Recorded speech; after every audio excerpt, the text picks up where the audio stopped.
And now let's go live across to Washington, D.C., where U.S. President Donald Trump will deliver an address to the Congress.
Well, U.S. President Donald Trump will address a joint session of the Congress from a little while from now in the House of Representatives chamber. This will be his first speech since being inaugurated on the 20th of January.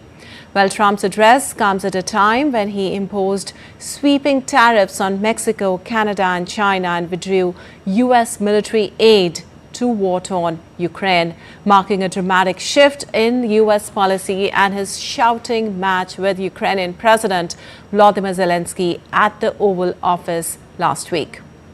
Well, Trump is also expected to highlight his priorities in the next 4 years and his achievements since taking office.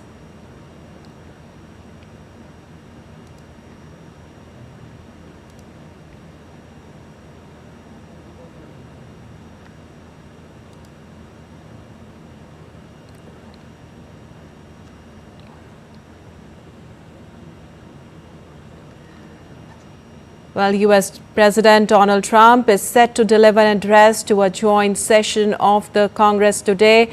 And this will be Donald Trump's first such address since returning to the White House at a time when his administration is seeking to reshape the federal government, target illegal immigration to the United States and alter the diplomatic relation with allies.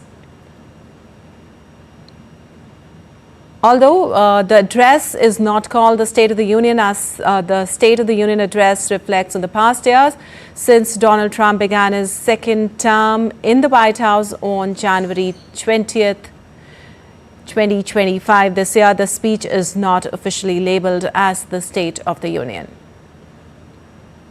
Well, it is expected that Donald Trump will use this speech to set the tone for his legislative agenda and outline priorities. And following this, the Democrats will deliver a response led by Michigan Senator Elissa Slotkin.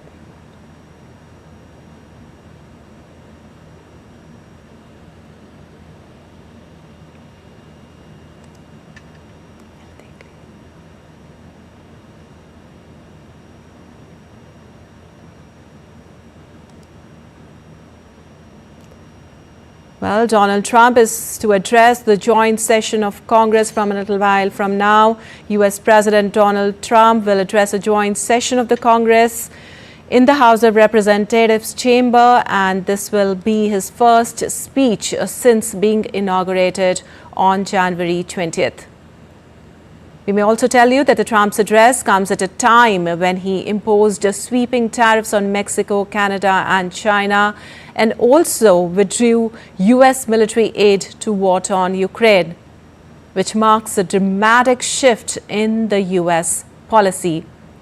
Also, his shouting match with Ukrainian President Volodymyr Zelenskyy at the Oval Office last week. Now, Trump is expected to highlight his priorities in the next 4 years and also highlight his achievements since taking office. In fact, U.S. President Donald Trump is expected to highlight the Department of Government Efficiency's efforts also to slash federal government spending during his address to a joint session of Congress.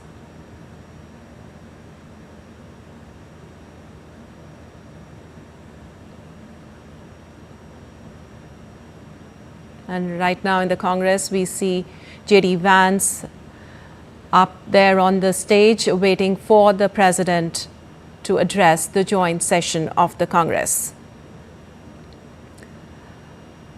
J.D. Vance is accompanied by the Speaker, Mike Johnson, and everybody's waiting for the President Donald Trump's address to the Congress. This will be the first address of the president since taking office on January 20th, and Trump's address especially comes at a time, because the timing is very important here, it comes at a time when he imposed the sweeping tariffs on Mexico, Canada and China and withdrew U.S. military aid to war-torn Ukraine. This all marks a diplomatic shift in the U.S. policy also.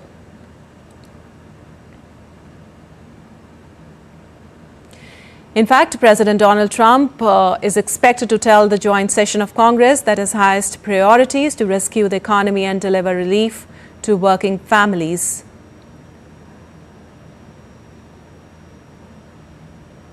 We may tell you Trump's speech is happening on the same day China and Canada retaliated with tariffs on American goods, and Mexico said it would retaliate and give its response by Sunday, after the U.S. imposed swift levies on the three major trading partners. In fact, Commerce Secretary Howard Lutnick suggested a partial resolution may be in sight, saying Trump could announce a deal with Canada and Mexico in his speech. Also, ahead of the speech, Trump ordered a pause on military aid to Kyiv, prompting Ukrainian President Volodymyr Zelenskyy to say that his Oval Office meeting last week with Trump was regrettable and that Ukraine is ready to negotiate a peace deal.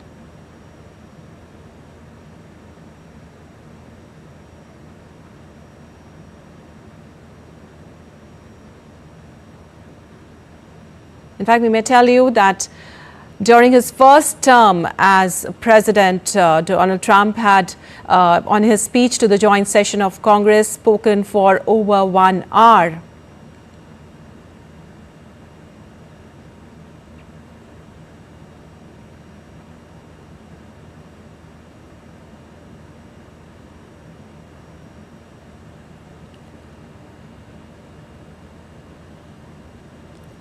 President Donald Trump about to address the joint session of the Congress that his highest priority is to rescue the economy and deliver relief to working families. The timing of the speech is very important here. We may tell you that the Trump speech is happening on the same day as China and Canada reiterated with tariffs on American goods. Mexico said it would respond by Sunday, and after the U.S. imposed stiff levies on the three major trading partners. And up on your screens, we can see Donald Trump is now in the Congress.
Thank you.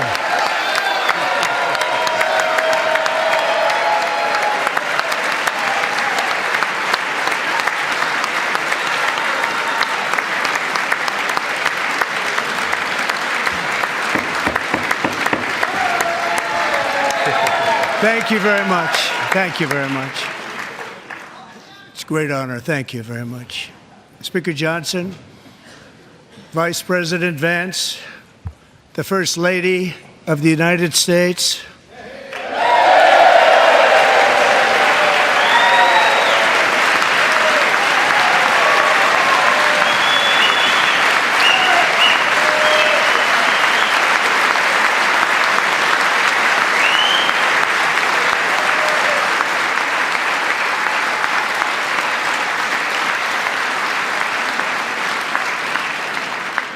members of the United States Congress, thank you very much. And to my fellow citizens, America is back.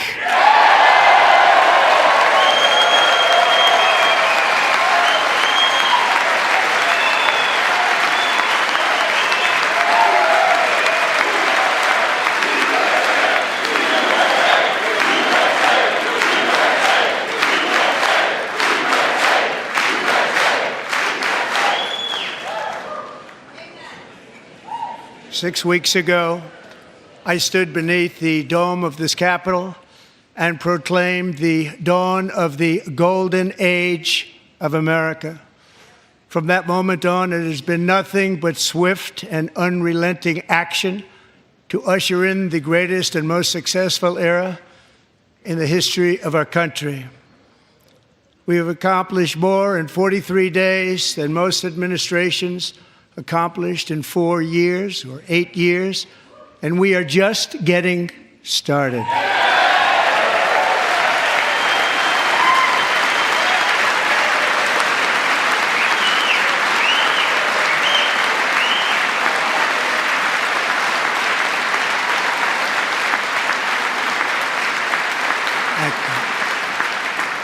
I return to this chamber tonight to report that America's momentum is back, our spirit is back, our pride is back, our confidence is back, and the American dream is surging bigger and better than ever before.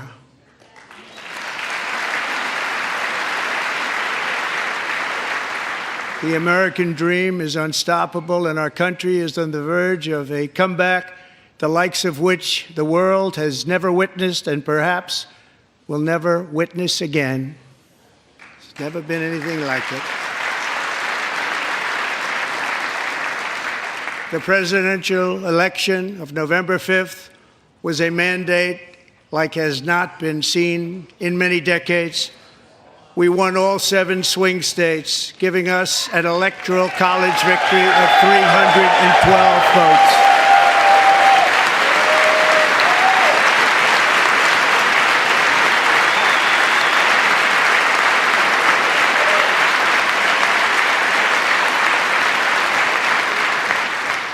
We won the popular vote by big numbers and won counties in our country.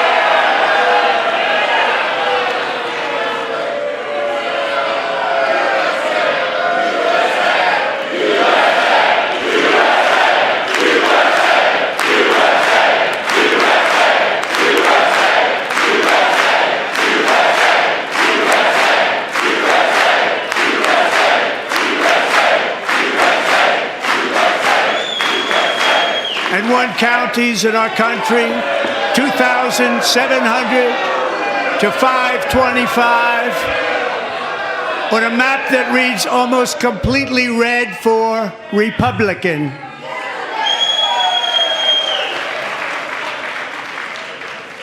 Now, for the first time in modern history, more Americans believe that our country is headed in the right direction than the wrong direction. In fact, it's an astonishing record, 27-point swing, the most ever.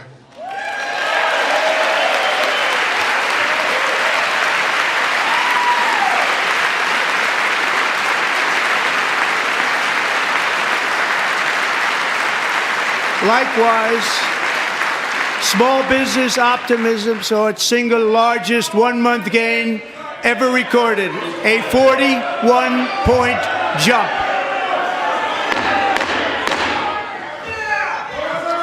Members are directed to uphold and maintain decorum in the House and to cease any further disruptions. That's your warning.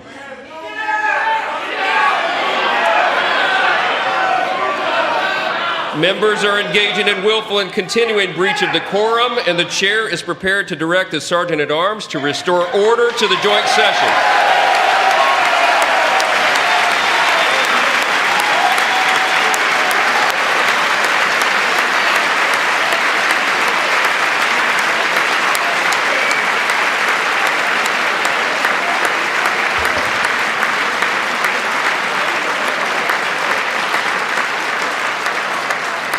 Mr. Green, take your seat. Take your seat, sir. Take your seat.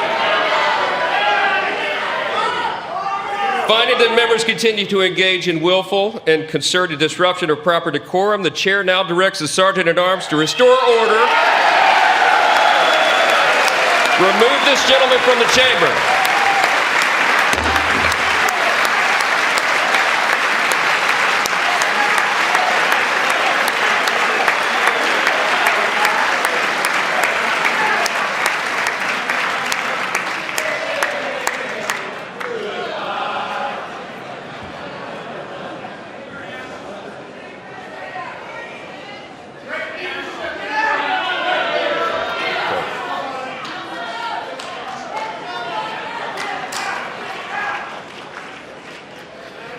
Members are directed to uphold and maintain decorum in the House.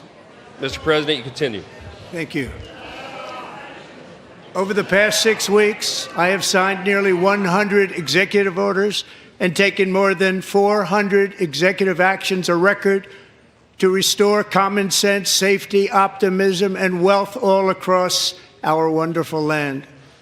The people elected me to do the job, and I'm doing it.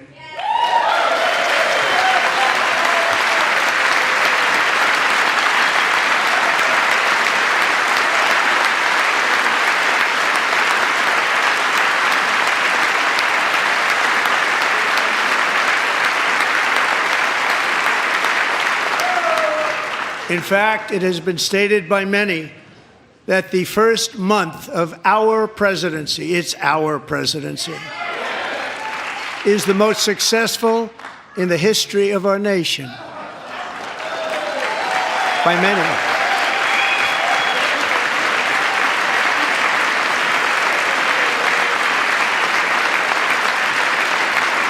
And what makes it even more impressive is that, do you know who number 2 is? George Washington. How about that? How about that? I don't know about that list, but we'll take it. Within hours of taking the oath of office, I declared a national emergency on our southern border, and I deployed the U.S. military and Border Patrol to repel the invasion of our country. And what a job they've done. As a result, illegal border crossings last month were by far the lowest ever recorded, ever.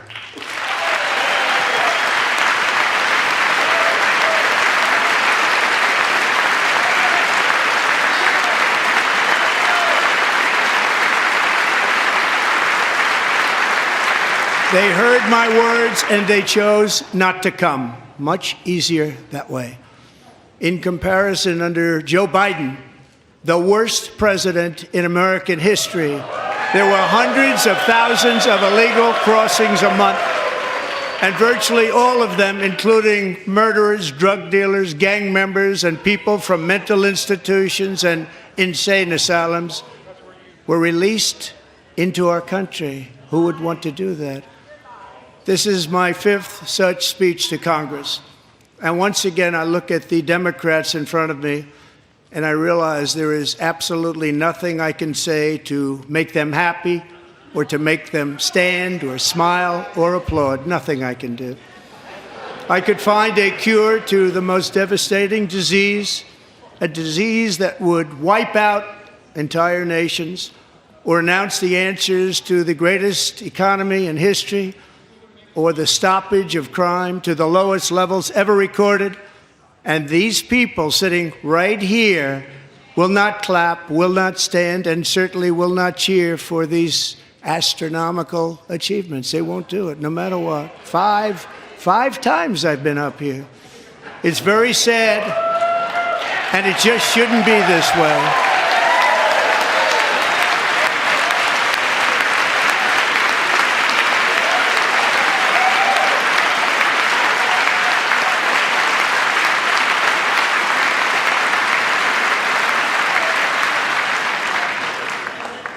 So Democrats sitting before me, for just this one night, why not join us in celebrating so many incredible wins for America?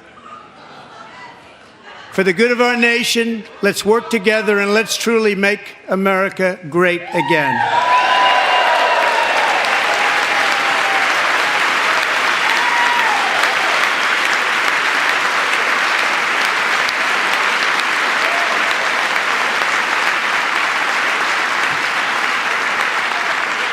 Every day my administration is fighting to deliver the change America needs to bring a future that America deserves, and we're doing it. This is a time for big dreams and bold action. Upon taking office, I imposed an immediate freeze on all federal hiring, a freeze on all new federal regulations, and a freeze on all foreign aid.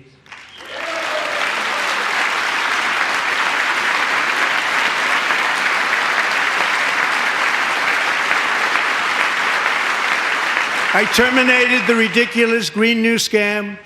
I withdrew from the unfair Paris Climate Accord, which was costing us trillions of dollars that other countries were not paying.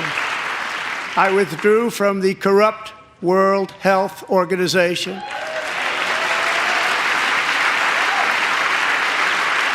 And I also withdrew from the anti-American UN Human Rights Council.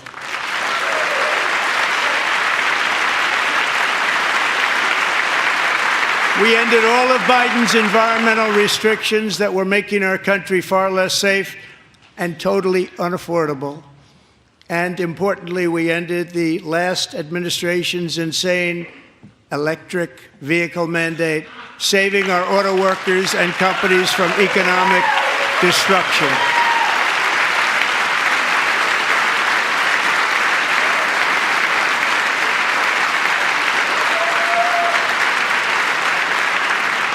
To unshackle our economy, I have directed that for every one new regulation, 10 old regulations must be eliminated, just like I did in my very successful first term.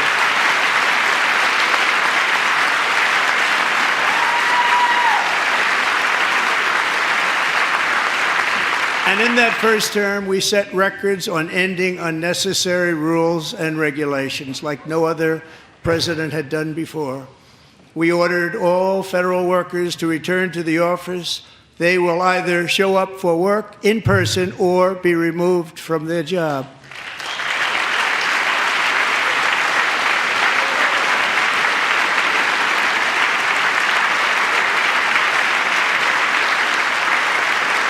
And we have ended weaponized government where, as an example, a sitting president is allowed to viciously prosecute his political opponent, like me. How did that work out? Not too good. Not too good.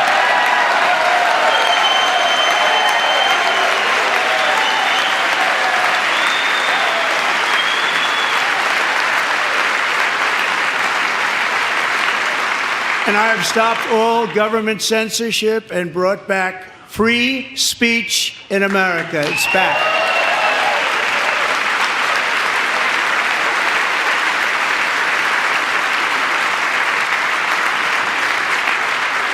And 2 days ago, I signed an order making English the official language of the United States of America.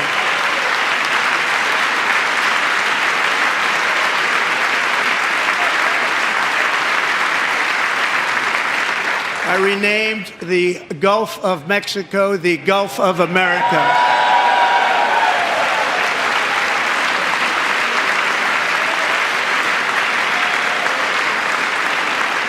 And likewise, I renamed, for a great president, William McKinley, Mount McKinley again.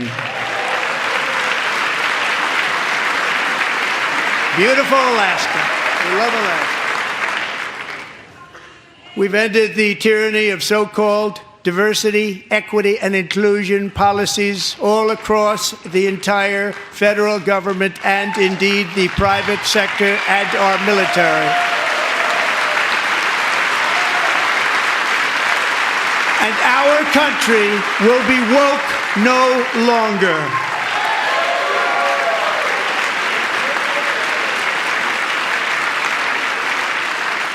We believe that whether you are a doctor, an accountant, a lawyer, or an air traffic controller, you should be hired and promoted based on skill and competence, not race or gender. Very important.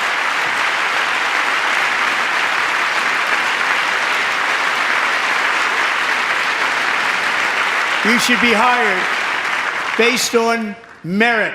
And the Supreme Court, in a brave and very powerful decision, has allowed us to do so. Thank you. Thank you very much. Thank you. We have removed the poison of critical race theory from our public schools, and I signed an order making it the official policy of the United States government that there are only two genders, male and female.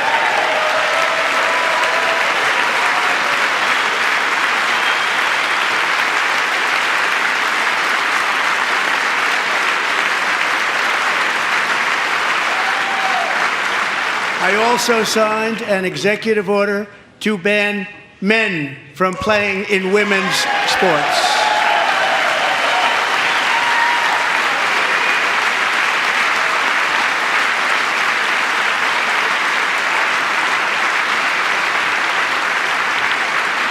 Three years ago, Peyton McNabb was an all-star high school athlete, one of the best, preparing for a future in college sports.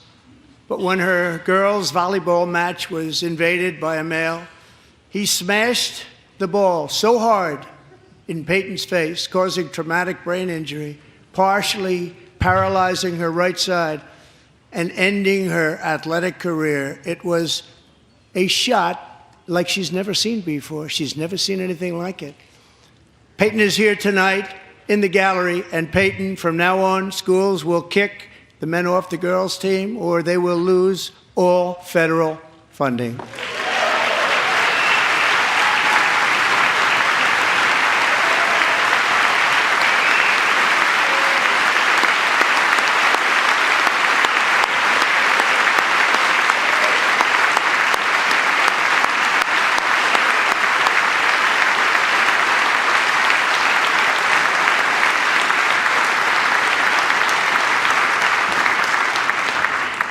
And if you really want to see numbers, just take a look at what happened in the women's boxing, weightlifting, track and field, swimming, or cycling, where a male recently finished a long-distance race 5 hours and 14 minutes ahead of a woman for a new record by 5 hours. Broke the record by 5 hours. It's demeaning for women, and it's very bad for our country. We're not going to put up with it any longer.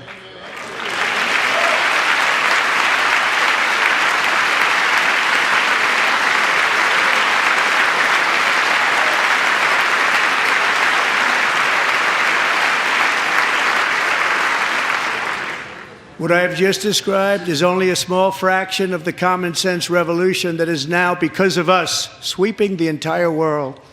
Common sense has become a common theme, and we will never go back. Never. Never going to let that happen.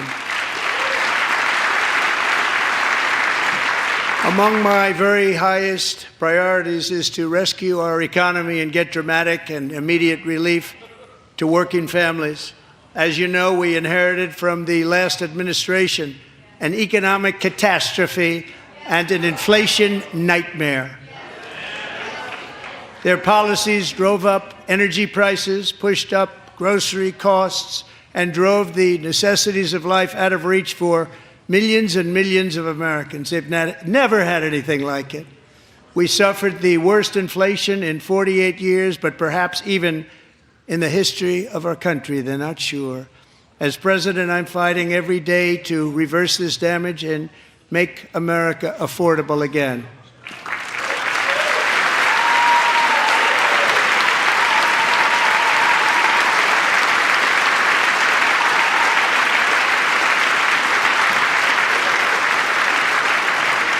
Joe Biden especially let the price of eggs get out of control.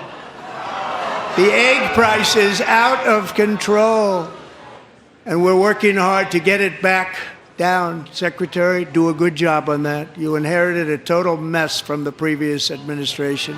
Do a good job.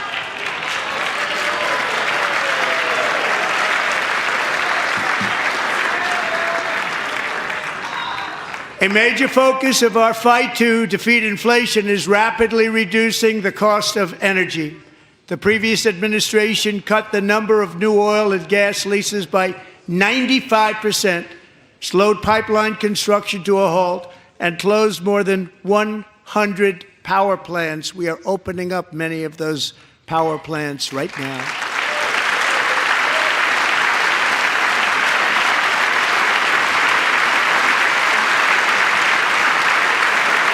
And frankly, we have never seen anything like it. That's why on my first day in office, I declared a national energy emergency. As you've heard me say many times, we have more liquid gold under our feet than any nation on earth, and by far.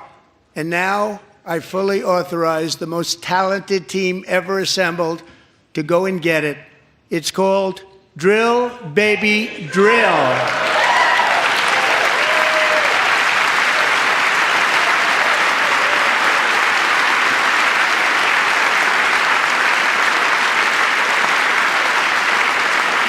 My administration is also working on a gigantic natural gas pipeline in Alaska, among the largest in the world, where Japan, South Korea, and other nations want to be our partner with investments of trillions of dollars each. There's never been anything like that one.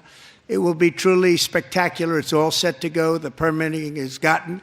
And later this week, I will also take historic action to dramatically expand production of critical minerals and rare earths here in the USA.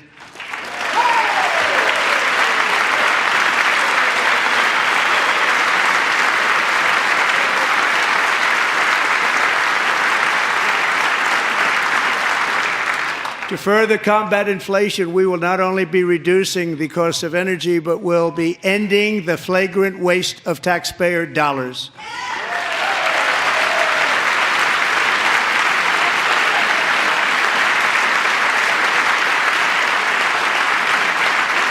And to that end, I have created the brand new Department of Government Efficiency, DOGE. Perhaps you've heard of it. Perhaps.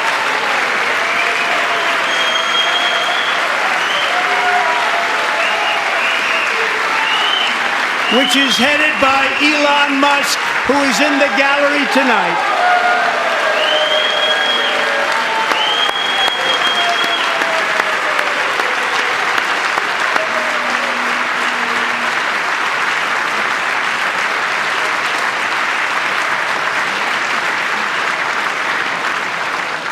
Thank you, Elon. He's working very hard. He didn't need this. He didn't need this. Thank you very much. We appreciate it. Everybody here, even this side, appreciates it, I believe. They just don't want to admit that. Just listen to some of the appalling waste we have already identified. $22 billion from HHS to provide free housing and cars for illegal aliens. $45 million for diversity, equity, and inclusion scholarships in Burma. $40 million to improve the social and economic inclusion of sedentary migrants. Nobody knows what that is. $8 million to promote LGBTQI+ in the African nation of Lesotho, which nobody has ever heard of. $60 million for indigenous peoples and Afro-Colombian empowerment in Central America. $60 million. $8 million for making mice transgender. This is real. $32 million for a left-wing propaganda operation in Moldova. $10 million for male circumcision in Mozambique. $20 million for the Arab Sesame Street in the Middle East. It's a program. $20 million for a program.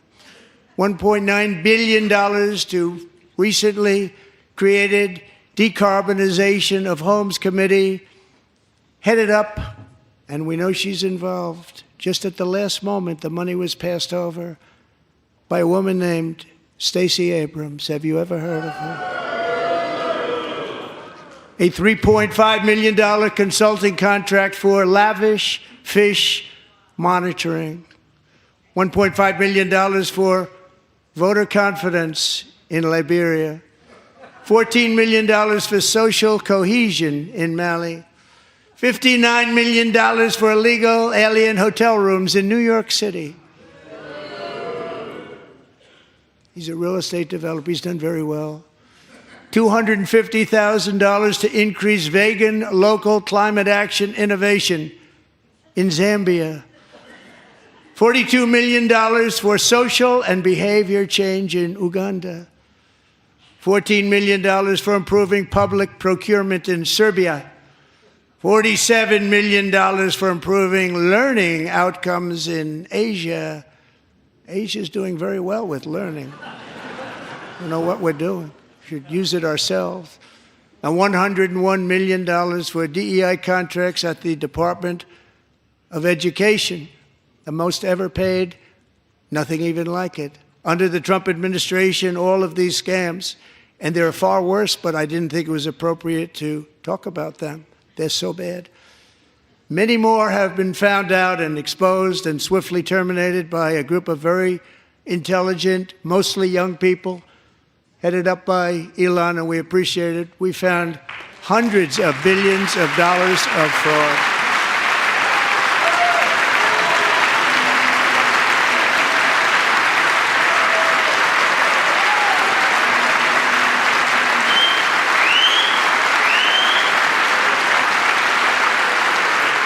And we've taken back the money and reduced our debt to fight inflation and other things. Taken back a lot of that money. We got it just in time. This is just the beginning.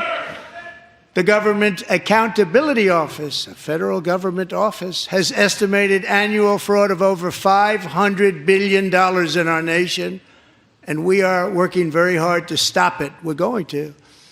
We're also identifying shocking levels of incompetence and probable fraud in the Social Security program for our seniors, and that our seniors and people that we love rely on.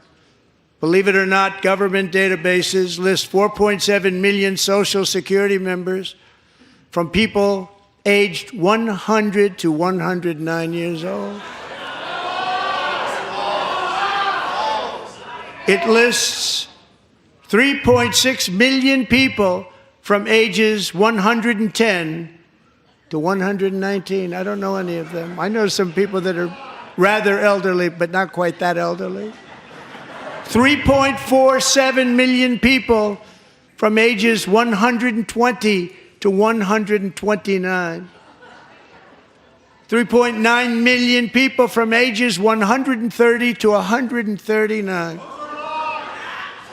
3.5 million people from ages 140 to 149. And money is being paid to many of them, and we're searching right now. In fact, Pam, good luck. Good luck. You're going to find it.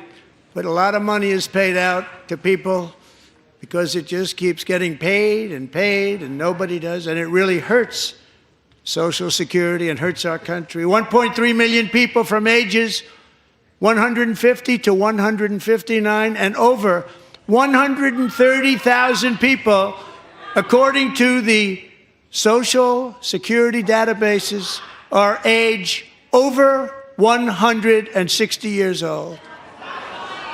We have a healthier country than I thought, Bobby.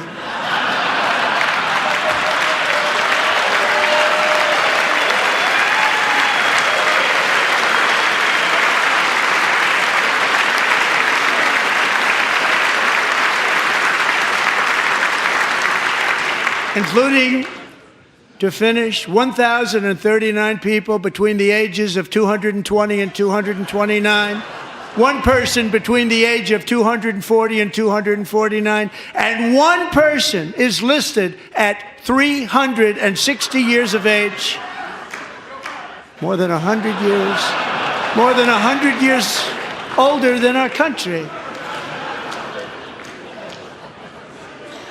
But we're going to find out where that money's going, and it's not going to be pretty. By slashing all of the fraud, waste, and theft we can find, we will defeat inflation, bring down mortgage rates, lower car payments, and grocery prices, protect our seniors, and put more money in the pockets of American families.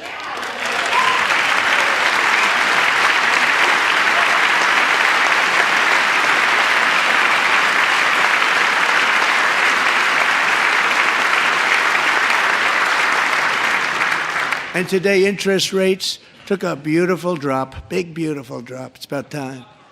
And in the near future, I want to do what has not been done in 24 years, balance the federal budget. We're going to balance it.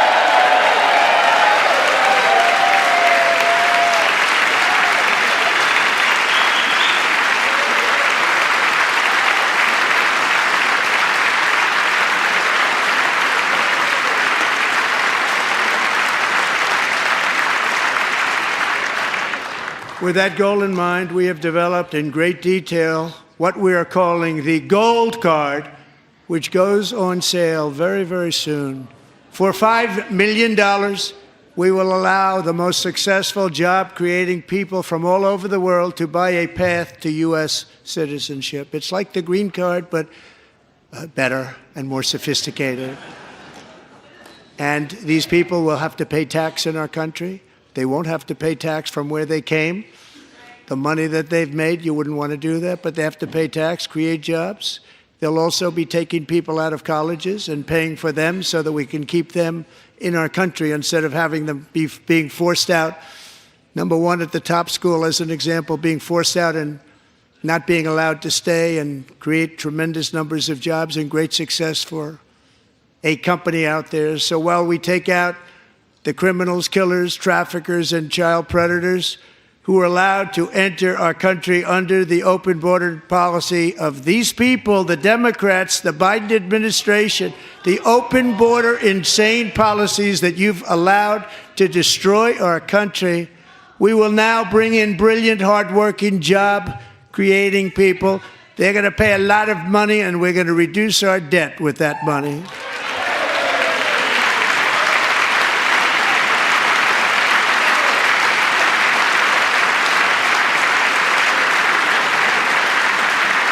Americans have given us a mandate for bold and profound change.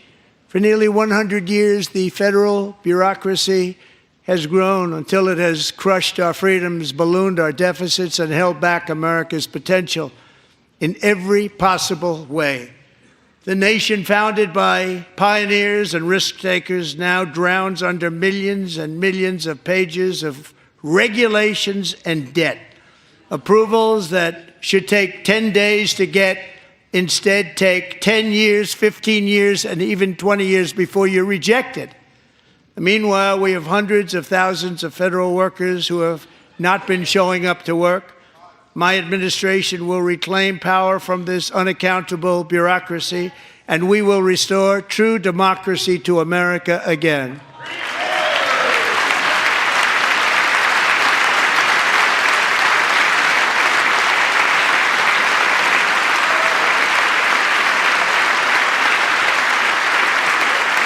And any federal bureaucrat who resists this change will be removed from office immediately.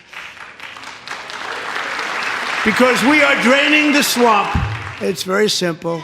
And the days of rule by unelected bureaucrats are over.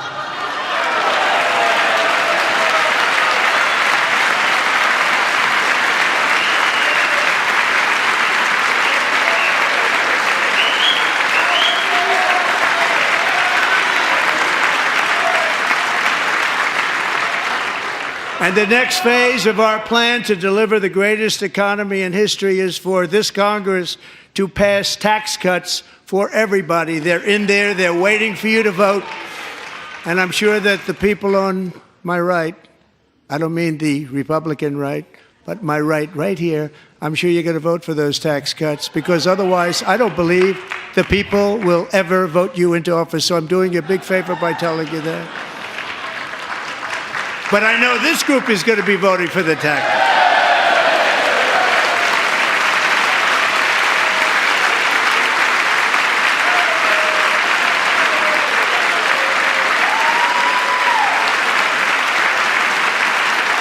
Thank you. It's a very, very big part of our plan. We had tremendous success in our first term with it, a very big part of our plan. We're seeking permanent income tax cuts all across the board.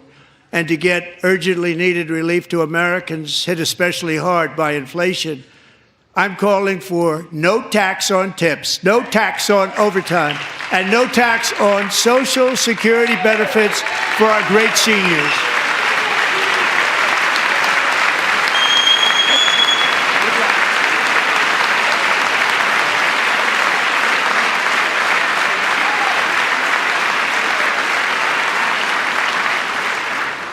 And I also want to make interest payments on car loans tax deductible, but only if the car is made in America.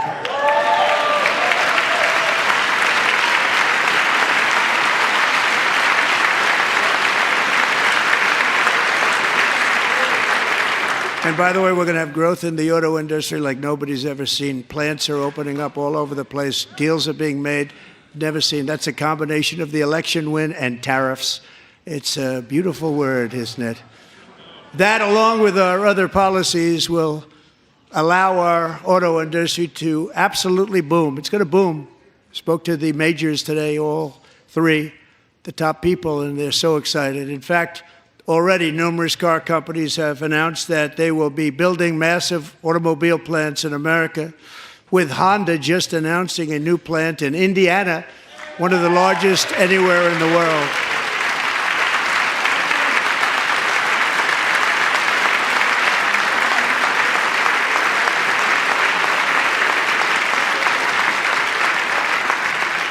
And this has taken place since our great victory on November 5th, a date which will hopefully go down as one of the most important in the history of our country.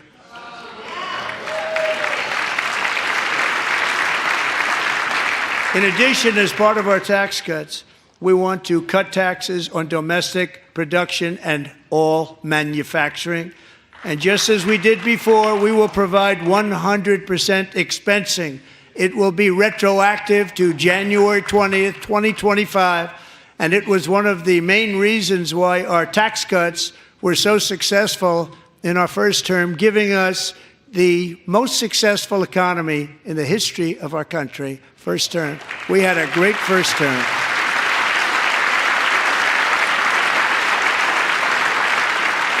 If you don't make your product in America, however, under the Trump administration, you will pay a tariff, and in some cases, a rather large one. Other countries have used tariffs against us for decades, and now it's our turn to start using them against those other countries. On average, the European Union, China, Brazil, India, Mexico, and Canada, have you heard of them?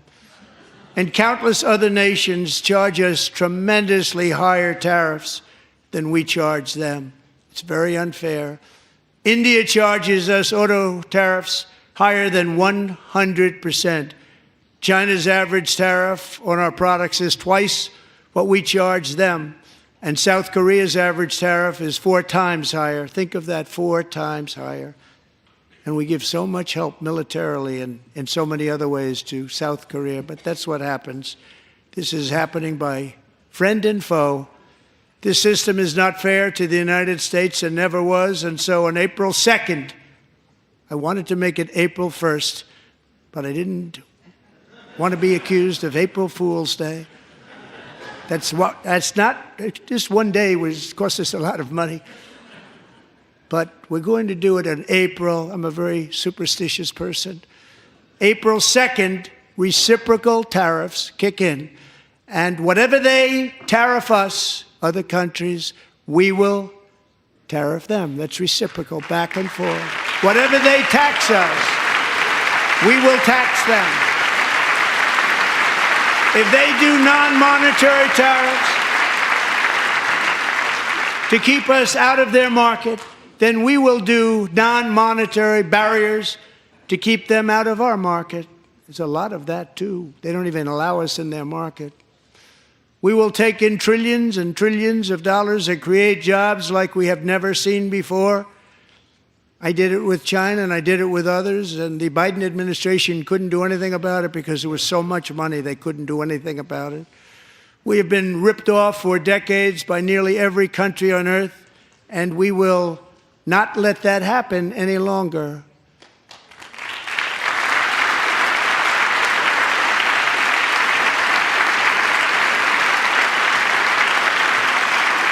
Much has been said over the last 3 months about Mexico and Canada, but we have very large deficits with both of them. But even more importantly, they've allowed fentanyl to come into our country at levels never seen before, killing hundreds of thousands of our citizens and many very young, beautiful people, destroying families. Nobody's ever seen anything like it. They are, in effect, receiving subsidies of hundreds of billions of dollars. We pay subsidies to Canada and to Mexico of hundreds of billions of dollars, and the United States will not be doing that any longer. We're not going to do it any longer.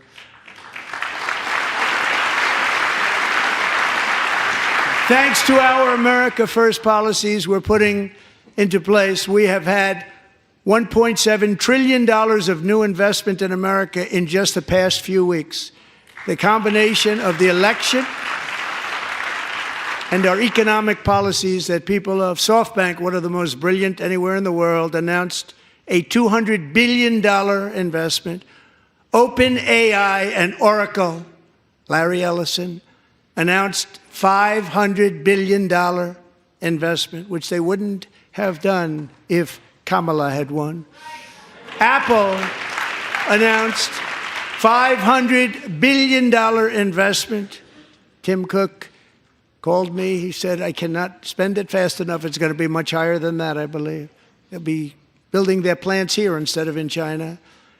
And just yesterday, Taiwan Semiconductor, the biggest in the world, most powerful in the world, has a tremendous amount, 97% of the market, announced a $165 billion investment to build the most powerful chips on earth right here in the USA.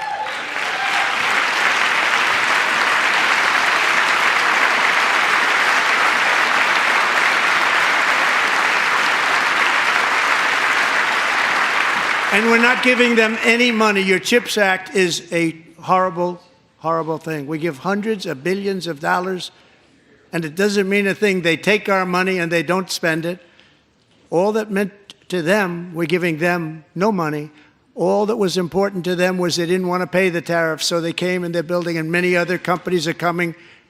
We don't have to give them money. We just want to protect our businesses and our people. And they will come because they won't have to pay tariffs if they build in America. So it's very amazing. You should get rid of the CHIP Act, and whatever's left over, Mr. Speaker, you should use it to reduce debt or any other reason you want to.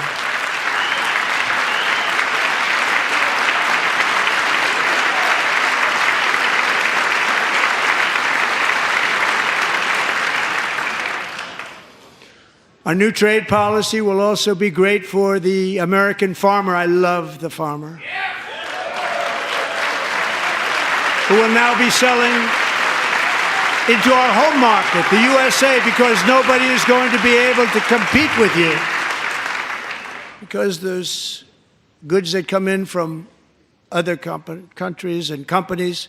They're really in a bad position in so many different ways. They're uninspected.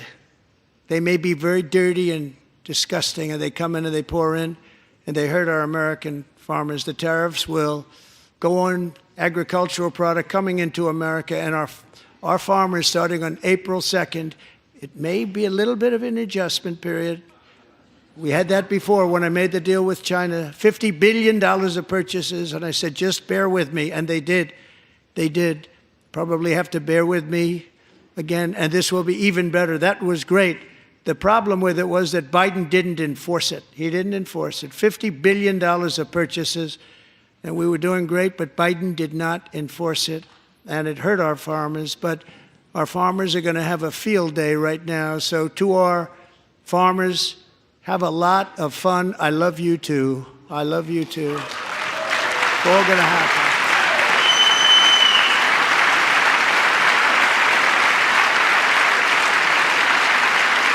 And I have also imposed a 25% tariff on foreign aluminum, copper, lumber, and steel because If we don't have, as an example, steel and lots of other things, we don't have a military and frankly we just won't have a country very long.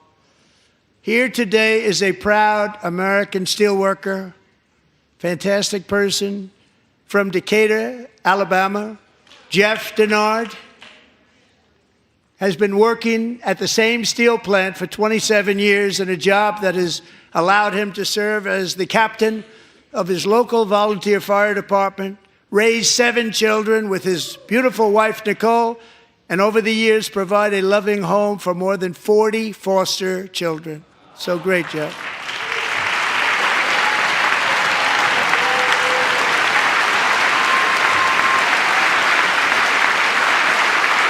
Thank you, Jeff. Thank you, Jeff.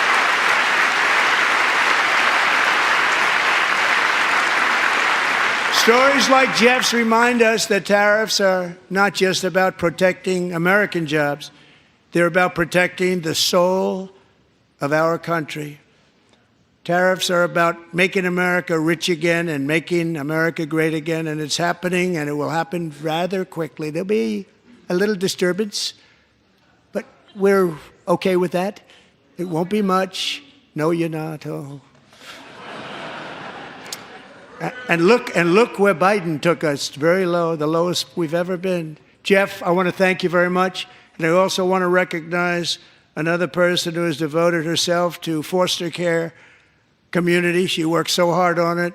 A very loving person, our magnificent First Lady of the United States.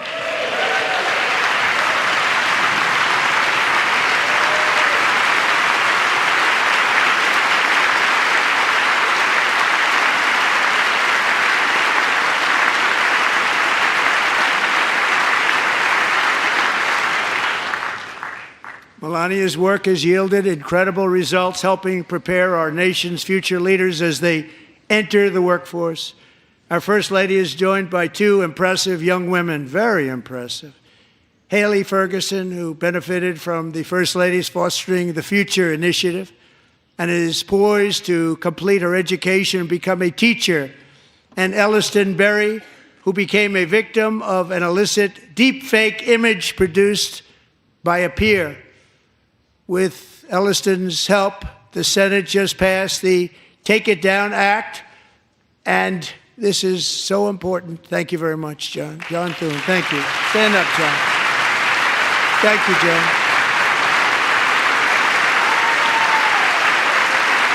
Thank you all very much.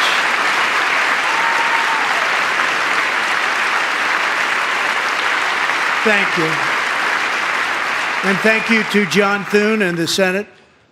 Great job. To criminalize the publication of such images online is a terrible, terrible thing. And once it passes the House, I look forward to signing that bill into law. Thank you. And I'm going to use that bill for myself, too, if you don't mind. Because nobody gets treated worse than I do online. Nobody. That's great. Thank you very much to the Senate. Thank you. But if we truly care about protecting Americans' children, no step is more crucial than securing America's borders.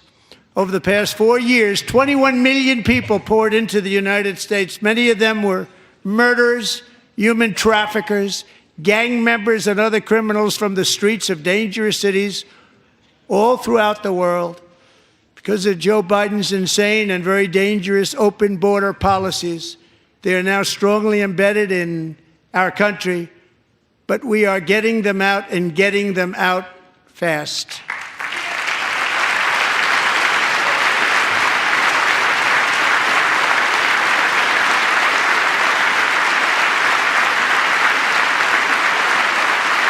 And I want to thank Tom Homan and Christy. I want to thank you and Paul of Border Patrol.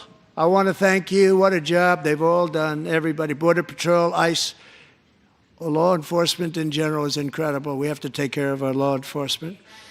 Have to.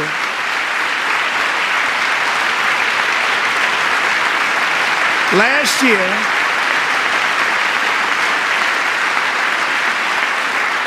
a brilliant 22-year-old nursing student named Laken Riley the best in her class, admired by everybody, went out for a jog on the campus of the University of Georgia.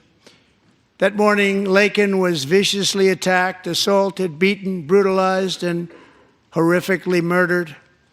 Laken was stolen from us by a savage illegal alien gang member who was arrested while trespassing across Biden's open southern border and then set loose into the United States under the heartless policies of that failed administration. It was indeed a failed administration. He had then been arrested and released in a Democrat-run sanctuary city, a disaster, before ending the life of this beautiful young angel. With us this evening are Laken's beloved mother, Allison, and her sister, Lauren.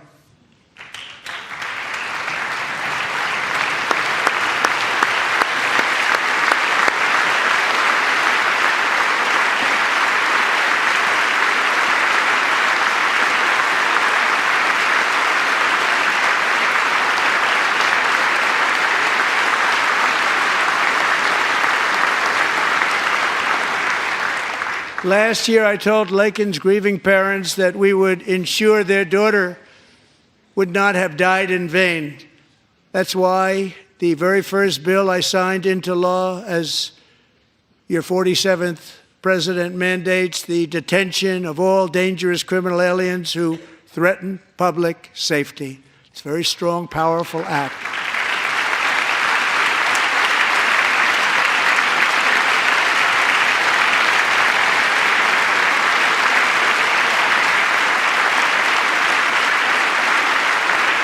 It's called the Laken-Riley Act. So Allison and Lauren, America will never, ever forget our beautiful Laken Hope Riley.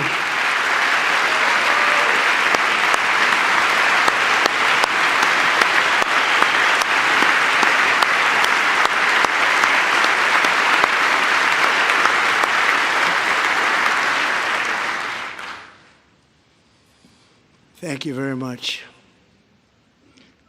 Since taking office, my administration has launched the most sweeping border and immigration crackdown in American history, and we quickly achieved the lowest numbers of illegal border crossers ever recorded. Thank you.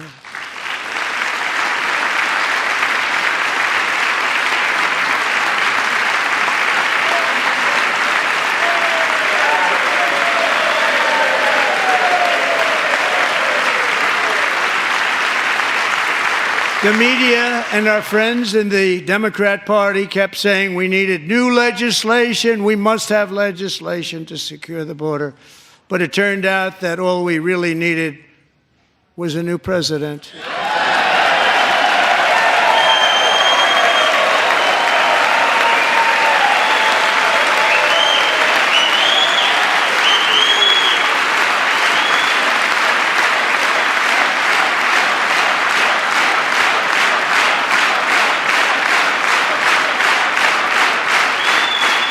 Thank you. Joe Biden didn't just open our borders, he flew illegal aliens over them to overwhelm our schools, hospitals, and communities throughout the country. Entire towns like Aurora, Colorado, and Springfield, Ohio, buckled under the weight of the migrant occupation and corruption like nobody's ever seen before. Beautiful towns destroyed. Now, just as I promised in my inaugural address, we are achieving the great liberation of America.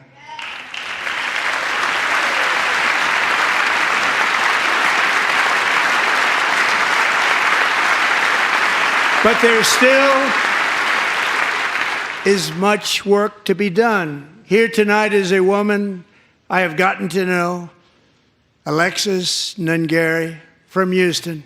Wonderful woman. Last June, Alexis's 12-year-old daughter, her precious Jocelyn, walked to a nearby convenience store.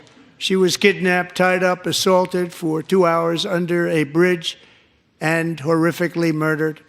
Arrested and charged with this heinous crime are two illegal alien monsters from Venezuela, released into America by the last administration through their ridiculous open border. The death of this beautiful 12-year-old girl and the agony of her mother and family touched our entire nation greatly.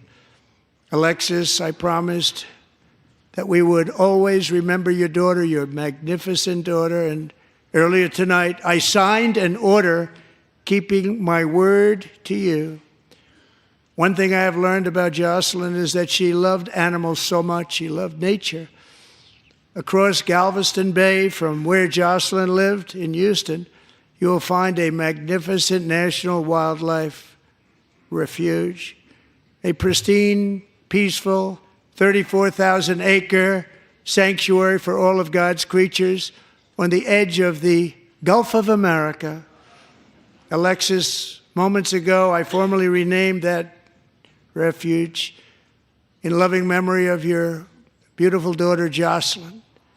So, Mr. Vice President, if you would, may I have the order?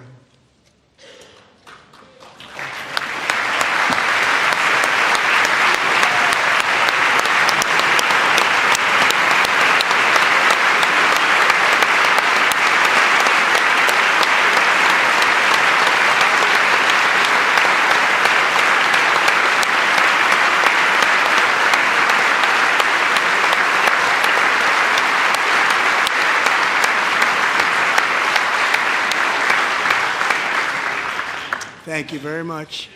All three savages charged with Jocelyn and Lakin's murders were members of the Venezuelan prison gang, the toughest gang, they say, in the world, known as Tren de Aragua. 2 weeks ago, I officially designated this gang, along with MS-13 and the bloodthirsty Mexican drug cartels, as foreign terrorist organizations.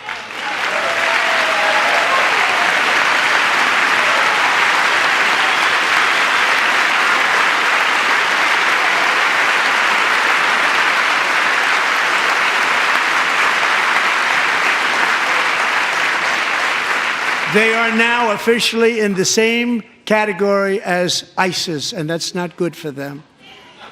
Countless thousands of these terrorists were welcomed into the U.S. by the Biden administration. But now every last one will be rounded up and forcibly removed from our country, or, if they're too dangerous, put in jails, standing trial in this country, because we don't want them to come back ever. With us this evening is a warrior on the front lines of that battle, Border Patrol Agent Roberto Ortiz. Great guy.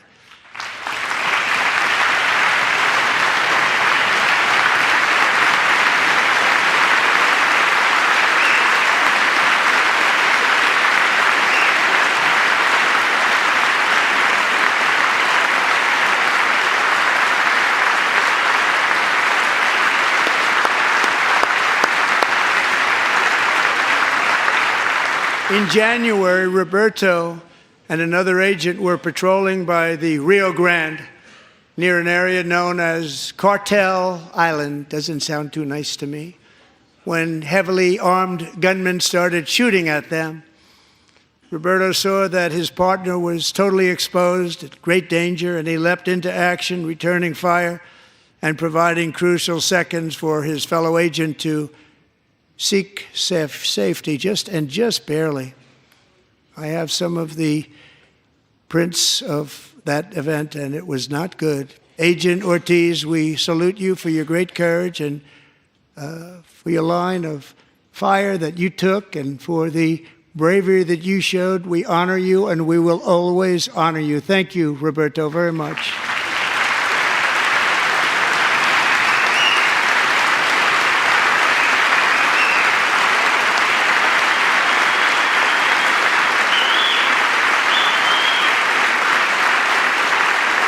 Thank you, Roberto. And I actually got to know him on my many calls to the border. He's a great gentleman. The territory to the immediate south of our border is now dominated entirely by criminal cartels that murder, rape, torture, and exercise total control. They have total control over a whole nation, posing a grave threat to our national security.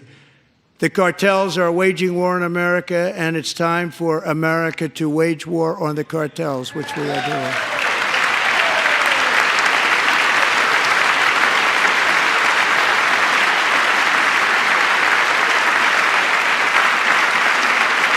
Five nights ago, Mexican authorities, because of our tariff policies being imposed on them, think of this, handed over to us 29 of the biggest cartel leaders in their country. That has never happened before. They want to make us happy.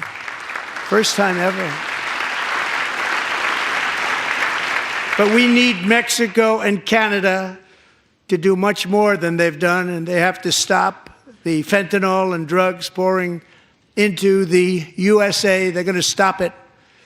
I have sent Congress a detailed funding request laying out exactly how we will eliminate these threats to protect our homeland and complete the largest deportation operation in American history, larger even than current record holder President Dwight D. Eisenhower, a moderate man, but someone who believed very strongly in borders.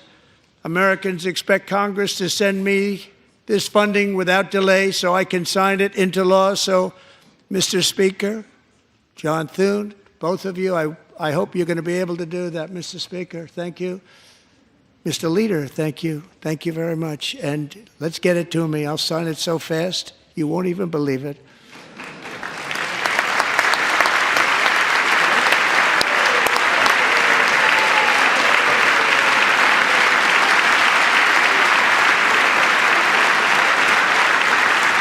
And as we reclaim our sovereignty, we must also bring back law and order to our cities and towns.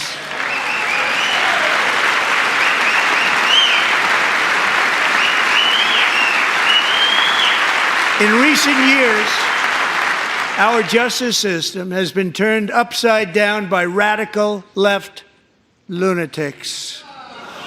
Many jurisdictions virtually ceased enforcing the law against dangerous repeat offenders while weaponizing law enforcement against political opponents like me.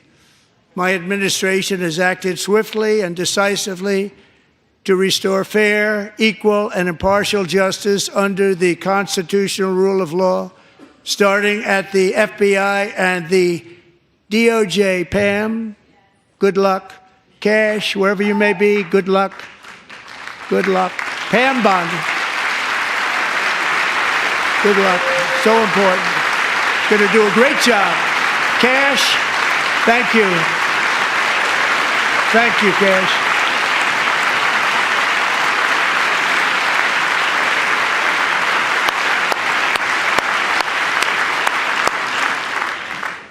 They've already started very strong. They're going to do a fantastic job. You're going to be very proud of them. We're also once again giving our police officers the support, protection, and respect they so dearly deserve. They have to get it. They have such a hard, dangerous job, but we're going to make it less dangerous.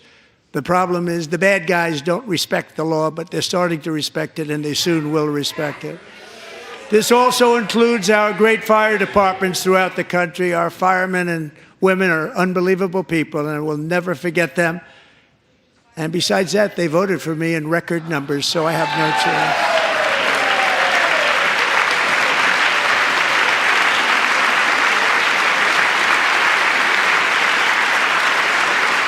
1 year ago this month, 31-year-old New York police officer Jonathan Diller, unbelievably wonderful person and a great officer, was gunned down at a traffic stop on Long Island. I went to his funeral. The vicious criminal charged with his murder had 21 prior arrests, and they were rough arrests, too. He was a real bad one. The thug in the seat next to him had 14 prior arrests and went by the name of Killer. He was Killer. He killed other people, they say, a lot of them. I attended Officer Diller's service, and when I met his wife and one-year-old son, Ryan, it was very inspirational, actually. His widow's name is Stephanie, and she is here tonight. Stephanie, thank you very much, Stephanie. Thank you very much.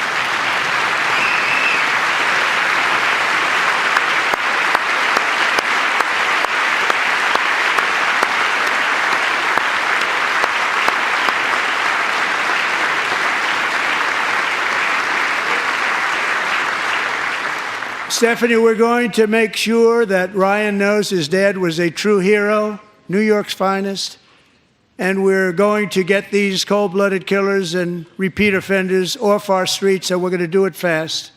Got to stop it. They get out with 28 arrests. They push people into subway trains. They hit people over the head, back of the head with baseball bats. We got to get them out of here. I've already signed an executive order requiring a mandatory death penalty for anyone who murders a police officer. And tonight I'm asking Congress to pass that policy into permanent law.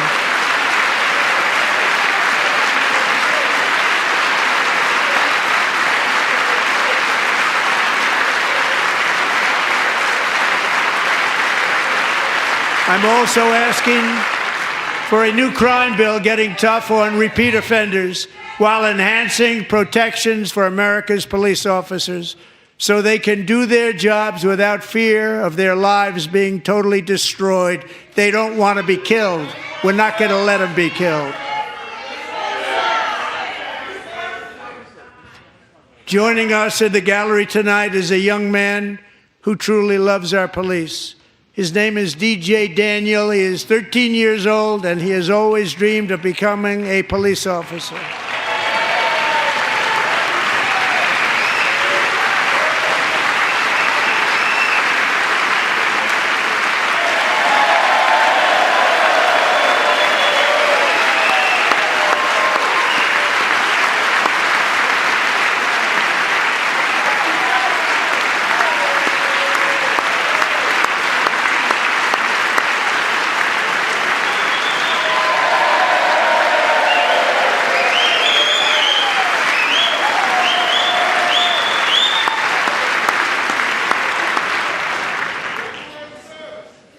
But in 2018, DJ was diagnosed with brain cancer.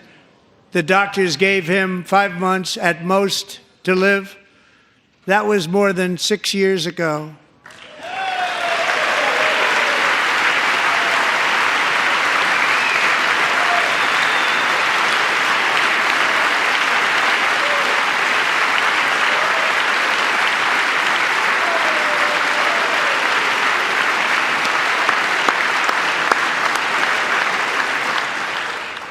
Since that time, DJ and his dad have been on a quest to make his dream come true, and DJ has been sworn in as an honorary law enforcement officer, actually a number of times. The police love him, the police departments love him. And tonight, DJ, we're going to do you the biggest honor of them all. I am asking our new Secret Service Director, Sean Curran, to officially make you an agent of the United States Secret Service.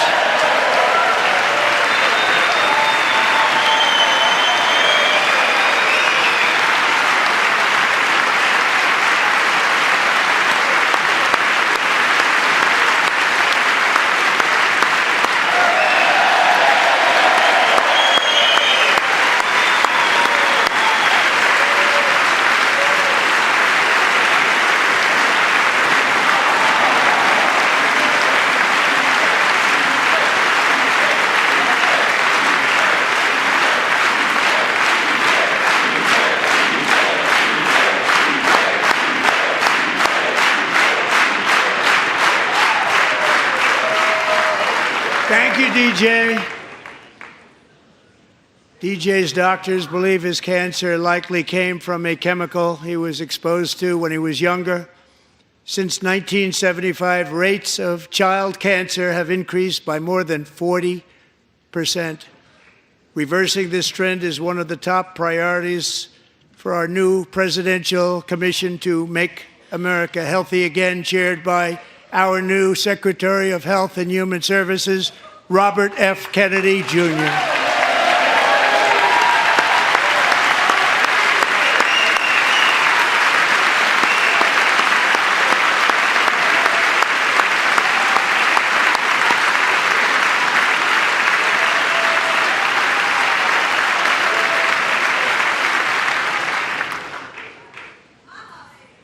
With the name Kennedy, you would have thought everybody over here would have been cheering. How quickly they forget. Our goal is to get toxins out of our environment, poisons out of our food supply, and keep our children healthy and strong. As an example, not long ago, and you can't even believe these numbers, 1 in 10,000 children had autism, 1 in 10,000, and now it's 1 in 36. There's something wrong, 1 in 36, think of that. So we're going to find out what it is, and there's nobody better than Bobby and all of the people that are working with you. You have the best to figure out what is going on. Okay, Bobby, good luck. It's a very important job. Thank you. Good job.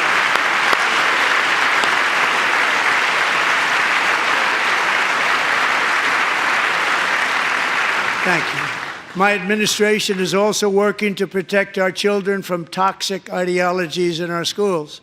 A few years ago, January, little John and her husband discovered that their daughter's school had secretly, socially transitioned their 13-year-old little girl. Teachers and administrators conspired to deceive January and her husband while encouraging her daughter to use a new name and pronouns. They, them pronoun, actually, all without telling January, who is here tonight and is now a courageous advocate against this form of child abuse. January, thank you. Thank you. Thank you very much.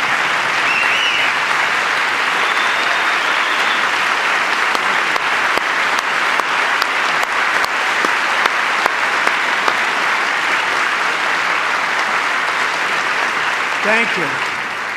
Stories like this are why, shortly after taking office, I signed an executive order banning public schools from indoctrinating our children with transgender ideology.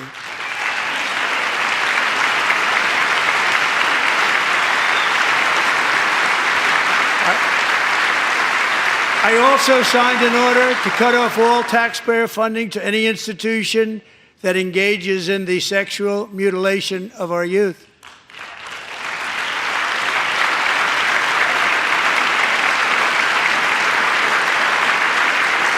And now I want Congress to pass a bill permanently banning and criminalizing sex changes on children and forever ending the lie that any child is trapped in the wrong body.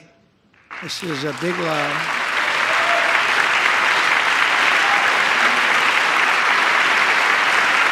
And our message to every child in America is that you are perfect exactly the way God made you.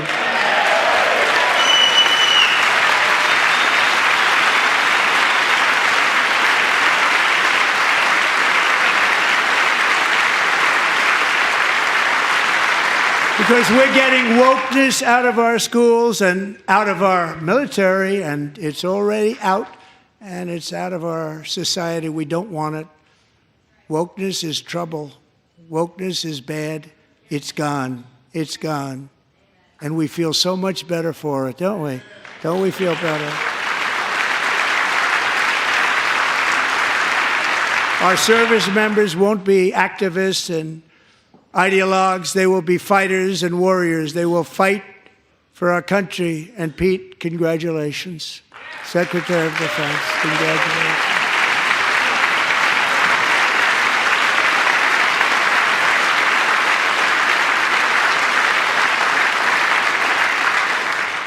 And he's not big into the woke movement, I can tell you. I know him well. I am pleased to report that in January, the U.S. Army had its single best recruiting month in 15 years, and that all armed services are having among the best recruiting results ever in the history of our services. What a difference.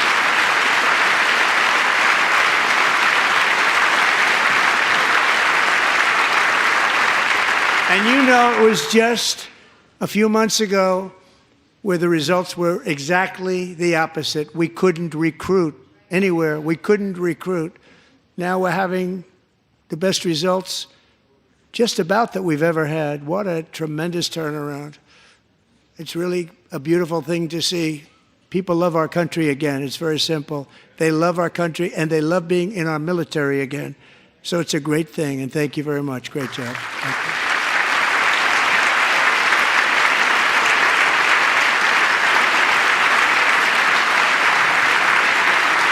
We're joined tonight by a young man, Jason Hartley, who knows the weight of that call of duty.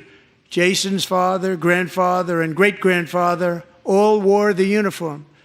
Jason tragically lost his dad, who was also a Los Angeles County Sheriff's deputy when he was just a boy, and now he wants to carry on the family legacy of service. Jason is a senior in high school, a 6-letter varsity athlete, a really good athlete, they say, a brilliant student with a 4.46, that's good, GPA. And his greatest dream is to attend the U.S. Military Academy at West Point.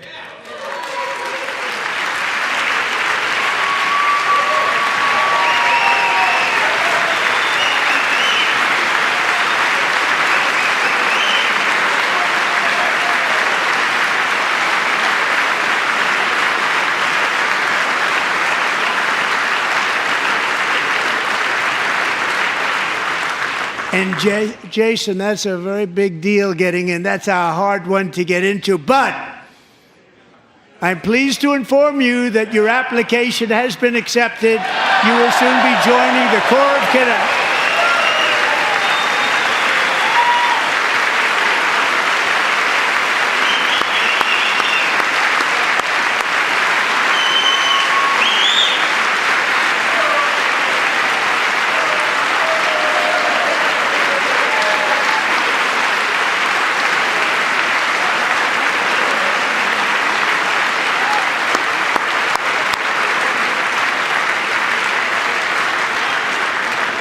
Thank you. Jason, you're going to be on the long gray line, Jason. As Commander-in-Chief, my focus is on building the most powerful military of the future. As a first step, I'm asking Congress to fund a state-of-the-art Golden Dome missile defense shield to protect our homeland, all made in the USA.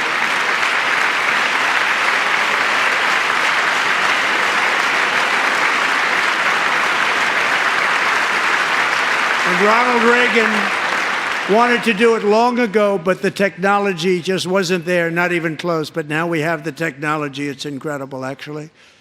And other places, they have it. Israel has it. Other places have it. And the United States should have it too, right, Tim, right? They should have it too. So I want to thank you. But it's a very, very important. This is a very dangerous world. We should have it. We want to be protected, and we're going to protect our citizens like never before. To boost our defense industrial base, we are also going to resurrect the American shipbuilding industry, including commercial shipbuilding and military shipbuilding.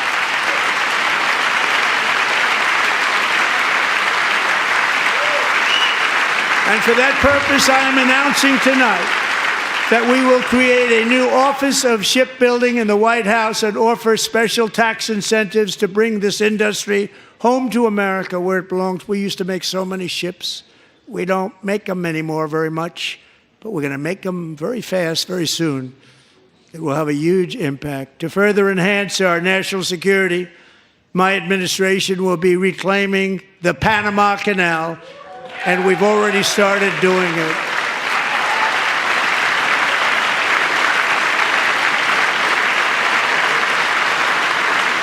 Just today, a large American company announced they are buying both ports around the Panama Canal and lots of other things having to do with the Panama Canal and a couple of other canals. The Panama Canal was built by Americans for Americans, not for others, but others could use it. But it was built at tremendous cost of American blood and treasure. 38,000 workers died building the Panama Canal. They died of malaria. They died of snake bites and mosquitoes. Not a nice place to work. They paid them very highly to go there, knowing there was a 25% chance that they would die. The most expensive project also that was ever built in our country's history, if you bring it up to modern day costs. It was given away by the Carter administration for $1. But that agreement has been violated very severely. We didn't give it to China. We gave it to Panama, and we're taking it back.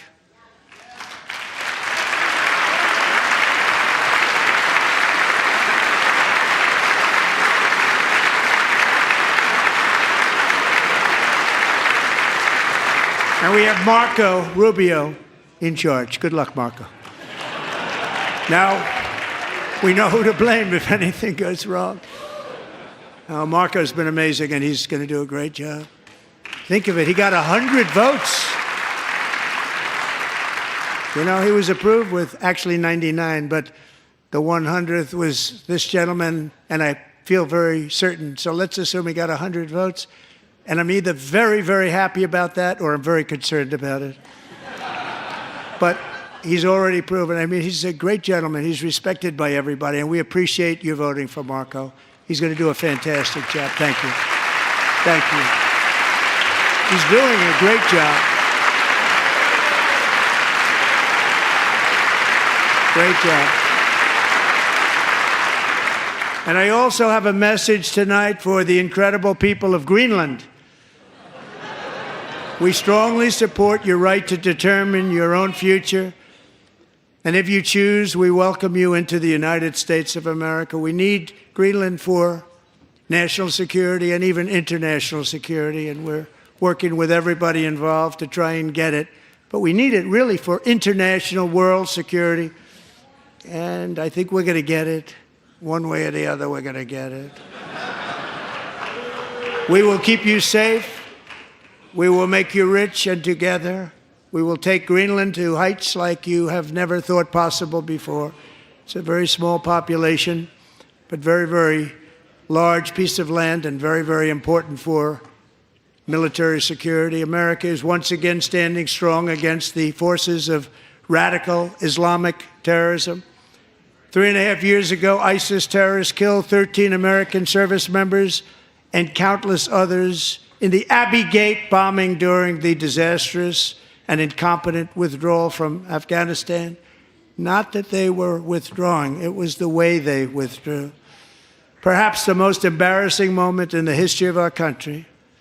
Tonight, I am pleased to announce that we have just apprehended the top terrorist responsible for that atrocity, and he is right now on his way here to face the swift sword of American justice.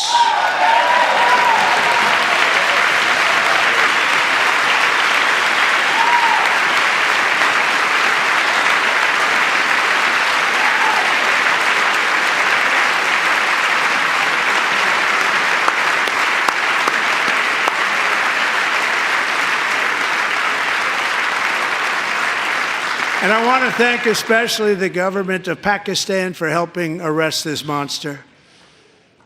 This was a very momentous day for those 13 families who I actually got to know very well, most of them, whose children were murdered, and the many people that were so badly, over 42 people, so badly injured on that fateful day in Afghanistan. What a horrible day.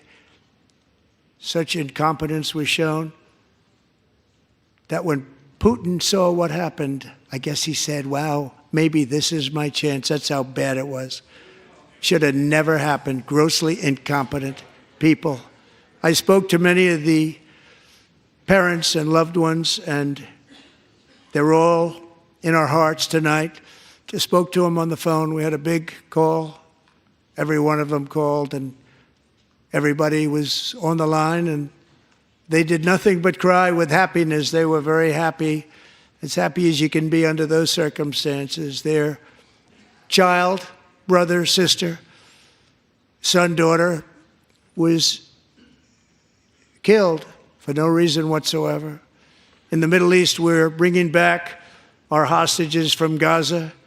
In my first term, we achieved one of the most groundbreaking peace agreements in generations, the Abraham Accords.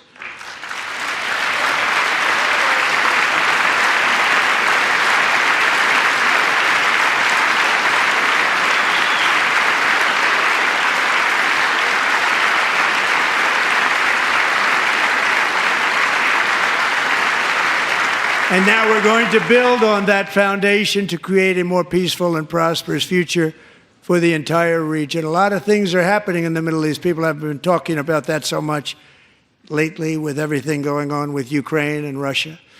But a lot of things are happening in the Middle East. It's a rough neighborhood, actually. I'm also working tirelessly to end the savage conflict in Ukraine. Millions of Ukrainians and Russians have been needlessly killed or wounded in this horrific and brutal conflict with no end in sight. The United States has sent hundreds of billions of dollars to support Ukraine's defense with no security, with no anything.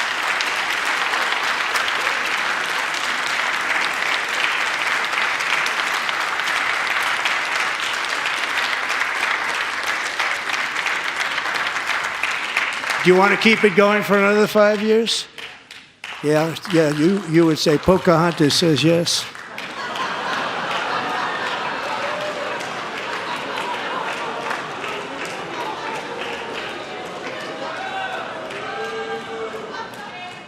"2,000 people are being killed every single week.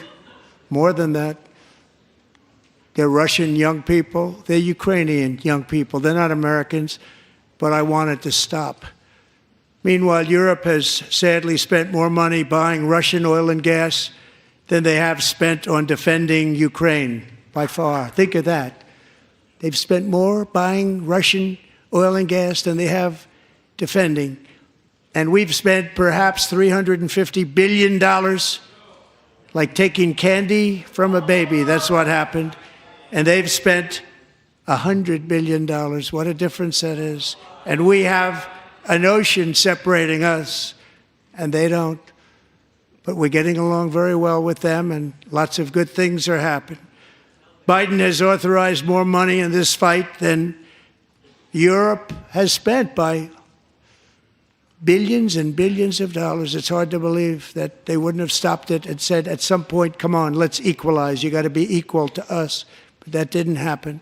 Earlier today, I received an important letter from President Zelenskyy of Ukraine. The letter reads, "Ukraine is ready to come to the negotiating table as soon as possible to bring lasting peace closer. Nobody wants peace more than the Ukrainians," he said. "My team and I stand ready to work under President Trump's strong leadership to get a peace that lasts. We do really value how much America has done to help Ukraine maintain its sovereignty and independence. Regarding the agreement on minerals and security, Ukraine is ready to sign it at any time that is convenient for you." I appreciate that he sent this letter, just got it a little while ago. Simultaneously, we've had serious discussions with Russia and have received strong signals that they are ready for peace. Wouldn't that be beautiful? Wouldn't that be beautiful?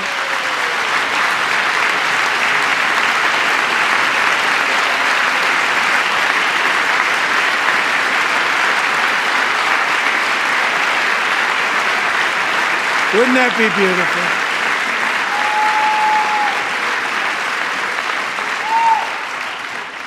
It's time to stop this madness. It's time to halt the killing. It's time to end this senseless war. If you want to end wars, you have to talk to both sides. Nearly 4 years ago, amid rising tensions, a history teacher named Mark Fogel was detained in Russia and sentenced to 14 years in a penal colony. Rough stuff. The previous administration barely lifted a finger to help him. They knew he was innocent, but they had no idea where to begin. But last summer, I promised his 95-year-old mother, Malphine, that we would bring her boy safely back home. After 22 days in office, I did just that, and they are here tonight.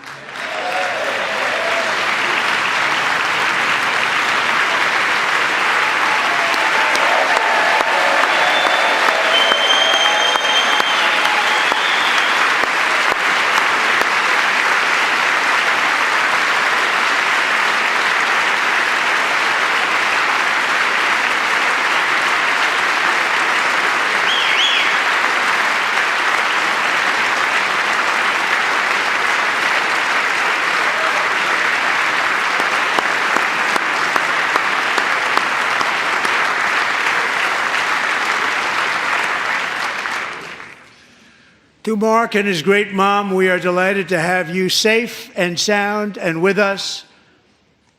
As fate would have it, Mark Fogel was born in a small rural town in Butler, Pennsylvania. Have you heard of it?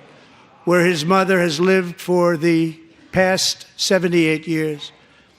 I just happened to go there last July 13th for a rally. That was not pleasant. And that is where I met his beautiful mom right before I walked onto that stage.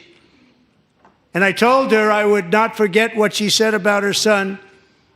And I never did I? Never forgot. Less than 10 minutes later, at that same rally, gunfire rang out, and a sick and deranged assassin unloaded 8 bullets from his sniper's perch into a crowd of many thousands of people. My life was saved by a fraction of an inch, but some were not so lucky.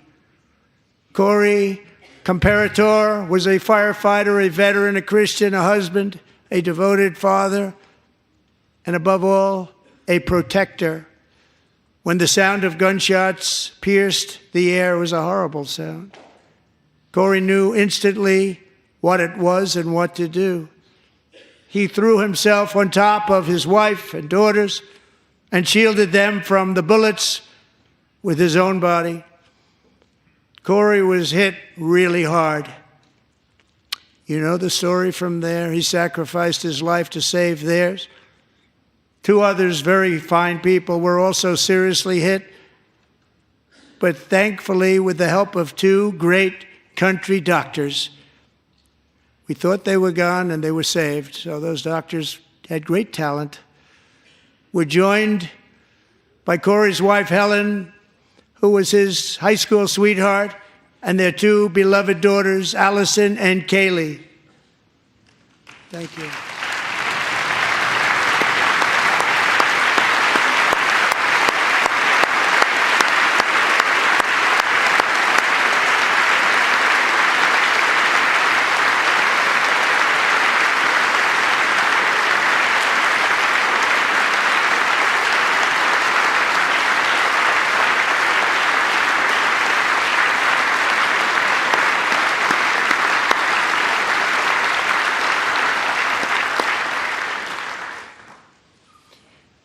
To Helen, Allison, and Kaylee, Corey is looking down on his 3 beautiful ladies right now, and he is cheering you on. He loves you. He is cheering you on. Corey was taken from us much too soon, but his destiny was to leave us all with a shining example of the selfless devotion of a true American patriot. It was love like Corey's that built our country, and it's love like Corey's that is going to make our country more majestic than ever before. I believe that my life was saved that day in Butler for a very good reason. I was saved by God to make America great again. I believe that. Thank you.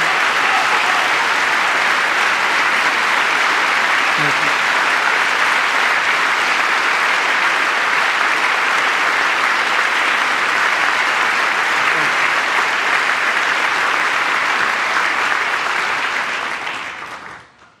Thank you very much. From the patriots of Lexington and Concord to the heroes of Gettysburg and Normandy, from the warriors who crossed the Delaware to the trailblazers who climbed the Rockies, and from the legends who soared at Kitty Hawk to the astronauts who touched the moon, Americans have always been the people who defied all odds, transcended all dangers, made the most extraordinary sacrifices, and did whatever it took to defend our children, our country, and our freedom.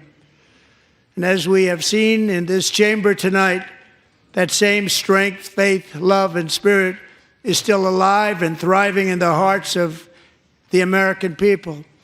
Despite the best efforts of those who would try to censor us, silence us, break us, destroy us, Americans are today a proud, free, sovereign, and independent nation that will always be free, and we will fight for it till death. We will never let anything happen to our beloved country, because we are a country of doers, dreamers, fighters, and survivors. Our ancestors crossed a vast ocean strode into the unknown wilderness and carved their fortunes from the rock and soil of a perilous and very dangerous frontier. They chased our destiny across a boundless continent. They built the railroads, laid the highways, and graced the world with American marvels like the Empire State Building, the mighty Hoover Dam, and the towering Golden Gate Bridge. They lit the world with electricity, broke free of the force of gravity, fired up the engines of American industry, vanquished the communists, fascists, and Marxists all over the world, and gave us countless modern wonders sculptured out of iron, glass, and steel. We stand on the shoulders of these pioneers who won and built the modern age. These workers who poured their sweat into the skylines of our cities. These warriors who shed their blood on fields of battle and gave everything they had for our rights and for our freedom. Now it is our time to take up the righteous cause of American liberty. And it is our turn to take America's destiny into our own hands and begin the most thrilling days in the history of our country. This will be our greatest era. With God's help, over the next 4 years, we are going to lead this nation even higher, and we are going to forge the freest, most advanced, most dynamic, and most dominant civilization ever to exist on the face of this earth.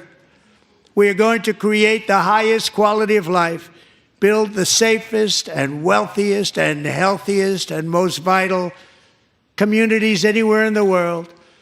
We are going to conquer the vast frontiers of science, and we are going to lead humanity into space and plant the American flag on the planet Mars and even far beyond.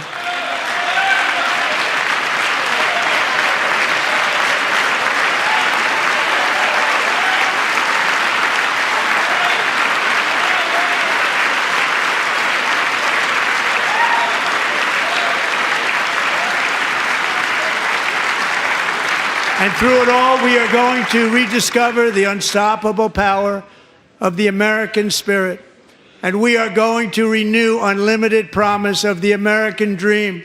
Every single day, we will stand up and we will fight, fight, fight for the country our citizens believe in and for the country our people deserve.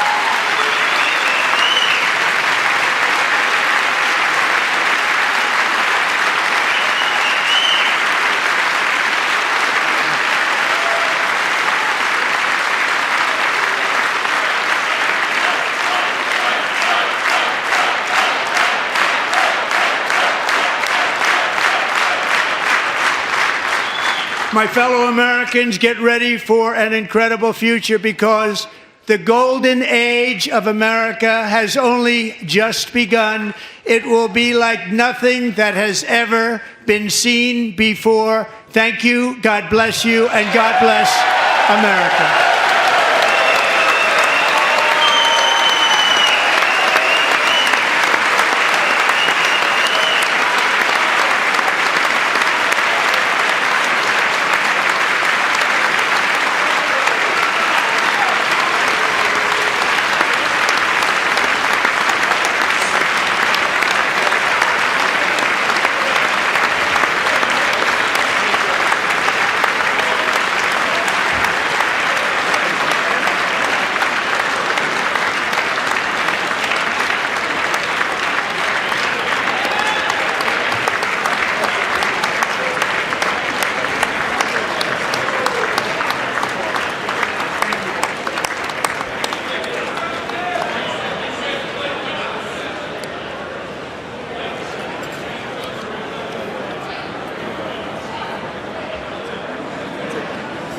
Thank you very much. Great job. Thank you. Great honor.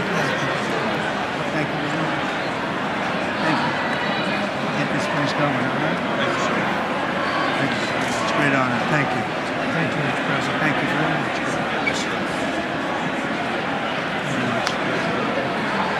Thank you very much.